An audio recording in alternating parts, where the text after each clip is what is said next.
Welcome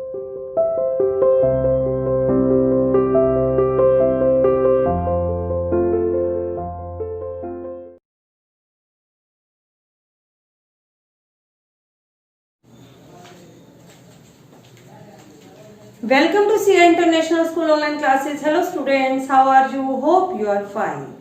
बेटा आज हम एक न्यू चैप्टर स्टार्ट करने वाले हैं ज्योग्राफी का, जिसका नाम है major land forms of the earth, मतलब पृथ्वी के मुख्य स्थल रूप। किस किस प्रकार के लैंड पाए जाते हैं आप देखते हैं कि हम लोग अभी एक प्लेन एरिया में रह रहे हैं, ठीक है। इसके अलावा पृथ्वी पर क्या क्या पाया जाता है, माउंटेन्स पाए जाते हैं, है ना, प्लेटूज हैं, रिवर वैलीज हैं, बेसिन्स हैं और माउंटेन रेंजेस हैं, ठीक है। ये पर्वत कैसे बनते हैं, माउंटेन्स किस प्रकार बनते हैं और आपके प्लेटूज कहाँ कहाँ पर हैं, किस प्रकार इनका निर्माण होता है, प्लेन है, प्लेन जो है वो हाईली पॉपुलेटेड एरिया क्यों है, ये सब हम इस चैप्टर में पढ़ेंगे। तो आज पहले हम इस चैप्टर की इंट्रोडक्शन लेंगे, देन हम माउंटेन के बारे में पढ़ेंगे कि माउंटेन पृथ्वी पर किस प्रकार बनते हैं। देखिए ये हमारा चैप्टर है, ये वाला देखिए, major land forms of the earth. चलिए तो आज हम इसकी रीडिंग शुरू करते हैं।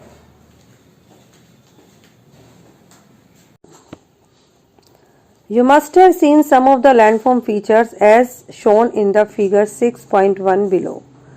बेटा आपने कुछ स्थल रूपों को जरूर देखा होगा, जैसा कि 6.1 की फिगर में दिखाया गया। Mountains, mountain range, plateau, basins, hill, plains, tributaries, river, lake, peninsula, ठीक है। माउंटेन क्या है, माउंटेन तो आप सभी ने देखे होंगे। माउंटेन रेंज में बहुत सारे पर्वत एक साथ लाइन में रहते हैं, इसे हम माउंटेन रेंज कहते हैं। प्लेटू, प्लेटू होता तो पर्वत की तरह ही ऊपर उठा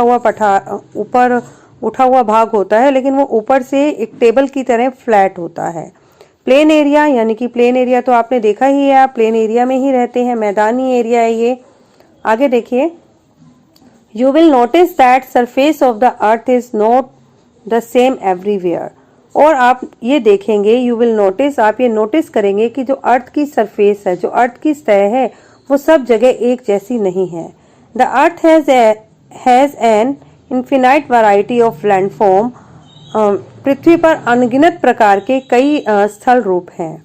सम parts of the lithosphere may be rugged and some are flat. Some part of the lithosphere, lithosphere यानी कि स्थल मंडल के कुछ भाग रग्ड है, मतलब ऊंचे नीचे हैं, एंड सम फ्लैट, और कुछ जो पार्ट हैं वो फ्लैट हैं, ठीक है। फ्लैट यानी कि समतल होते हैं। These land forms are a result of two process. ये जो लैंड फॉर्म है दो प्रोसेसेस, दो प्रक्रियाओं के परिणाम स्वरूप बनते हैं। You will be amazed to know that the ground you are standing on is slowly moving. कह रहे you will be amazed to know that, आपको ये जानकर बहुत आश्चर्य होगा कि जिस ग्राउंड पर, जिस मैदान पर आप खड़े हैं, उसमें भी धीरे धीरे गति हो रही है, वो भी स्लोली स्लोली मूव कर रहा है। With in the earth a continuous movement is taking place, और पृथ्वी के अंदर लगातार ही गति हो रही है। The first or the internal process leads to the upliftment and the sinking of the earth surface at the several places, जिसके कारण पृथ्वी की ये जो फर्स्ट है, फर्स्ट जो उसकी क्रिया है या फिर जो उसकी आंतरिक प्रक्रिया पृथ्वी के अंदर हो रही है, उसी के कारण जो अर्थ की सतह है वो कई जगह से अपलिफ्ट हो जाती है, ऊपर उठ जाती है, और कई जगह वो सिंक हो जाती है, मतलब नीचे की तरफ धंस जाती है। अब देखिए साइड में एक बॉक्स से रखा है, उसमें लिखा हुआ है do you know. Do you know means क्या आप जानते हैं। A hill is a land surface that rises higher than a surrounding area. Generally a steep hill with elevation for more than 600 metre is termed as a mountain. कि पहाड़ी वह स्थल भाग है जिसके आसपास की भूमि ऊंची उठी हुई होती है, और 600 मीटर से अधिक ऊंचाई वाली जो पहाड़ियां हैं वो खड़ी ढाल वाली होती हैं, और उन्हें हम क्या कहते हैं, टर्म्ड एज अ माउंटेन। उन्हें हम माउंटेन कहते हैं। कैसी पहाड़ी जिसकी ऊंचाई 600 मीटर है, यानी कि वो खड़ी ढाल है, तो उसे हम माउंटेन कहते हैं। Name some of the mountains with the height of more than 8,000 metre. तो आप कुछ माउंटेन्स, पर्वतों के नाम बता सकते हैं जिनकी हाइट जो है 8,000 मीटर से ऊपर हो। बेटा इससे पीछे के लेसन में हमने माउंट एवरेस्ट के बारे में पढ़ा था। तो माउंट एवरेस्ट जो है वो ऐसी ही पर्वत की चोटी है जिसकी ऊंचाई 8,848 मीटर है। ठीक है, आगे देखिए, the second order external process is the continuous wearing down and rebuilding of land surface. The second, जो दूसरी प्रक्रिया है, दूसरी या जो फिर एक्सटर्नल प्रोसेस है, जो बाहरी प्रक्रिया है, is the continuous wearing and rebuilding of the land surface. वो लगातार स्थल के टूटने की प्रक्रिया है। लगातार स्थल बनता है या फिर वो रीबिल्ड होता है, बनता है या फिर वो टूटता है। The wearing away of the earth surface is called erosion. और जो पृथ्वी की सतह जो है जब वो टूटकर घिस जाती है तो उसे हम अपर्दन कहते हैं। अपर्दन यानी कि इरोजन कहते हैं। इरोजन मतलब जब हवा तेज चलती है या पानी तेज बहता है तो उसके कारण वहां से जो मिट्टी है एक जगह से दूसरी जगह पर बह जाती है। ठीक है, the surface is being lowered by the process of erosion and rebuilt by the process of deposition. और जो निक्षेपण की प्रक्रिया है उसके द्वारा इसका फिर से निर्माण होता है। तो बेटा जो इरोजन क्या हो गया, इरोजन वे हो गया जब पृथ्वी की सतह वहां से वियरिंग अवे हो गई, मतलब एयर या वाटर के कारण वहां से स्थल रूप चेंज हो गया, मिट्टी एक जगह से बह गई। और डिपोजिशन वहां पर होता है जहां पर वो सब मटेरियल आकर जमा हो जाता है। मीन्स हवा चलती है, जहां से मिट्टी को उठाकर ले गई वहां पर तो इरोजन हुआ, और जहां लाकर उसने वो सामान इकट्ठा कर दिया वो डिपोजिशन हो गया। ठीक है, the two process are carried out by a running water. ये दो प्रक्रियाएं बहते हुए जल, out by running water, ice and wind, बहते हुए जल, वायु या बर्फ के द्वारा होती हैं। जैसे मैंने अभी आपको बताया, हवा मिट्टी को बहाकर ले जाती है, पानी मिट्टी को बहाकर ले जाता है, और आइस के द्वारा कैसे बेटा, जो आइस है ना उसके द्वारा क्या होता है कि जो पृथ्वी की सतह है ना वो घिसती है नीचे से, घिसने के कारण उसका स्थल रूप चेंज हो जाता है। Broadly we can group different landforms depending on elevation and slope as mountains, plateau and plain. कह रहे we can group different landforms depending on elevation.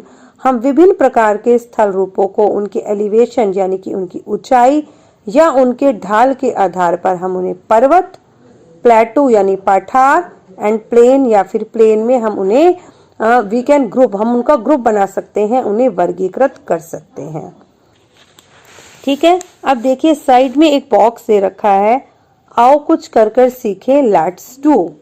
Making of a mountain, एक पर्वत को बनाना। Number 1, all you require is a pile of paper. आपने क्या करना है, all you require a pile of paper, आपको बहुत सारे मात्रा में कागज चाहिए। ठीक है, पाइल ऑफ पेपर, काफी कागज चाहिए। Put the papers on your table, उन कागजों को आप अपनी मेज पर रखिए। Push the paper from both side each your hand, और फिर उन पेपर्स को अपने कागजों को अपने हाथों से दोनों तरफ दबाइए। देखिए जैसे इस पिक्चर में ये लड़की दोनों तरफ से दबा रही है। The sheet will be folded and rise into peak, तो कागज में मोड़ पड़ जाएंगे, कागज में फोल्ड पड़ जाएंगे, and rise into a peak, और वो एक चोटी की तरह ऊपर की तरह उठ जाएगी ही। You have made a mountain, इस प्रकार आपने एक पर्वत को बना लिया। तो सबसे पहले हमने देखा 3 टाइप्स के लैंडफॉर्म्स हैं, आपकी पर्वत हैं, पठार हैं और मैदान हैं। तो सबसे पहले हम बात करते हैं माउंटेन्स की। ठीक है, माउंटेन्स क्या होते हैं वो देखिए। अ mountain is any natural elevation of the earth surface, कि माउंटेन जो है, पर्वत जो है, पृथ्वी की सतह की नेचुरल एलिवेशन मतलब उसकी प्राकृतिक ऊंचाई है। The mountains may have a small summit and a broad base. एक माउंटेन का क्या होता है, शिखर, जो उसका ऊपर का चोटी होती है पर्वत की वो छोटी होती है, समिट यानी चोटी, एंड द ब्रॉड बेस, और उसका जो आधार है वो चौड़ा होता है। It is considerably higher than the surrounding area, और यह अपने आसपास के क्षेत्र से बहुत अधिक ऊंचा होता है। ठीक है, some mountains are even higher than the cloud, कुछ जो पहाड़ हैं, कुछ जो पर्वत हैं वो तो क्लाउड्स यानी पर्वतों से भी ऊंचे होते हैं। एज यू गो हायर, जैसे जैसे आप ऊंचाई पर जाएंगे, द क्लाइमेट बिकम कोल्डर, तो जलवायु ठंडी होती जाती है। इन सम माउंटेन्स, कुछ पर्वतों में there are permanently frozen river of ice, कुछ पर्वत ऐसे हैं जहां पर हमेशा ही जमी रहने वाली, परमानेंट फ्रोजन, हमेशा जमी रहने वाली बर्फ की नदियां होती हैं। दे आर कोल्ड ग्लेशियर्स, उन्हें हम ग्लेशियर्स कहते हैं, हिम नदी या फिर हम हिमानी कहते हैं। मतलब जैसे नदी में पानी रहता है ऐसे ही टेम्परेचर लो हो जाने के कारण वो पानी जम जाता है और बर्फ का रूप ले लेता है। तो कुछ पर्वतों पर ऊंचाई होने के कारण वहां पर हमेशा ही बर्फ की ही नदी बहती है, जिन्हें हम ग्लेशियर्स कहते हैं। There are some mountains you cannot see as either you cannot see as they are under the sea। कह रहे there are some mountains you cannot see, कुछ ऐसे भी पर्वत हैं you can't see जिन्हें आप नहीं देख सकते, as they under the sea, क्योंकि वो समुद्र के अंदर होते हैं। because of harsh climate less people live in the mountain area, harsh climate के कारण यानी कि कठोर जलवायु के कारण, क्योंकि पर्वतों पर जलवायु हार्श होती है, मीन्स बहुत ज़्यादा टेम्परेचर कम होता है, ठीक है, बहुत सर्दी होती है, बर्फ जमी रहती है, इस कारण वहाँ पर बहुत कम लोग रहते हैं, बहुत कम लोग वहाँ पर निवास करते हैं। Since the slopes are steep less land is available for farming, और जलवायु तो कठोर है ही है, उसके साथ साथ वहाँ का जो धरातल है वो भी कैसा होता है, स्लोप्स आर स्टीप, खड़ी ढाल वाला होता है। Less land is available for farming, जिसके कारण उन्हें कृषि के लिए बहुत कम भूमि मिल पाती है फार्मिंग के लिए, ठीक है। आगे देखिए, माउंटेन्स में be arranged in a line known as range, कि पर्वत जो हैं जब वो एक लाइन के अंदर होते हैं, एक लाइन में व्यवस्थित होते हैं, तो उन्हें हम रेंज कहते हैं, हिंदी में इसे कहते हैं हम श्रृंखला। Many mountains system consists of a series of parallel ranges extended over hundreds of kilometers। कह रहे many mountain system consists of a series of parallel ranges। कह रहे बहुत से पर्वत जो हैं, बहुत से पर्वत समानांतर श्रृंखलाओं के क्रम में होते हैं जो कि कई 100 किलोमीटर में फैले होते हैं। The Himalaya, the Alps and the Andes are the mountain range of Asia, इसमें हिमालय, आल्प्स और एंडीज इसी प्रकार के पर्वतों की श्रृंखला है जो कि एशिया, यूरोप और साउथ अमेरिका में है रिस्पेक्टिवली, मतलब लाइन से, मीन्स जो हिमालय है वो एशिया में, आल्प्स जो है यूरोप में और एंडीज जो है साउथ अमेरिका में। Mountains very in their height and shape, पर्वत जो है उनकी ऊंचाई और उनके आकार में क्या होती है, विभिन्नताएं होती हैं। आगे देखिए, साइड में बॉक्स दे रखा है, डू यू नो मोआना की यानी कि हवाई लिखा हुआ है।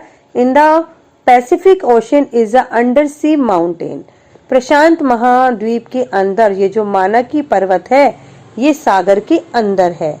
It is higher than the Mount Everest, ये माउंट एवरेस्ट से भी ऊंचा है।